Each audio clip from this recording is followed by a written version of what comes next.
Now we know from Paul's writing in Ephesians that the purpose of marriage is nothing that we usually talk about. The purpose of marriage is not procreation. The purpose of marriage is not trying to, fix our loneliness. The purpose of marriage is not that you need a helpmeet. The purpose of marriage is that the glory of God, the revelation of Jesus' relationship to the church, would be revealed through humanity. It is a revelation. The way the husband loves the church shows the world the way the husband loves the wife shows the world the way that Christ loved the church, laying down his life for her. And the way that the wife respects the husband shows the world the way the church trusts and respects and reveres Jesus. And so your marriage is not about you. It's not about your spouse. It's not about what you're building, what you're passing on, or who comes out of it. Our marriages are about Jesus. Yes.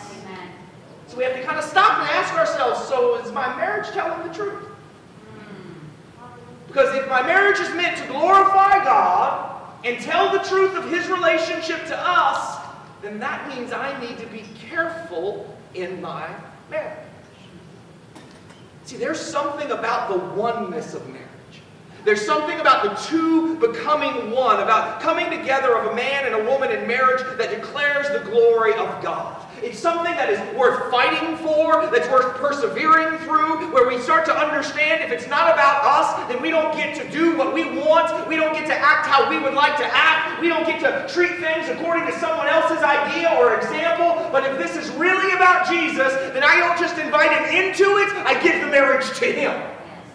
It belongs to Him. So I don't get to run when I'm tired. I don't get to give up when I'm ready to quit. I don't even get to respond when I'm not treated the way I think I should be treated. Instead, I have to say, this is yours. What are you doing in this? So that Jesus would be glorified. So that souls would be saved. Why do you think marriage is so attacked? Why do you think marriage is so difficult? Why do you think that it's so hard? Why do you think that almost half of all of them split in our culture? It's because it's from God and it's for God. And so it is constantly under the attack of the enemy. Because Satan tries to destroy anything that reveals God's glory. But let me just say this. It's not Satan that tears you apart.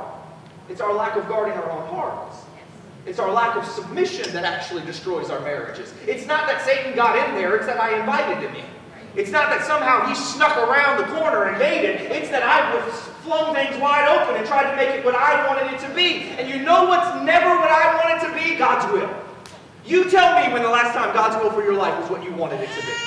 The last time it all lined up and worked exactly the way you thought that it was going to be. So if that's the case, why do you think marriage is ever going to be what you want it to be? It's what Jesus created it to be.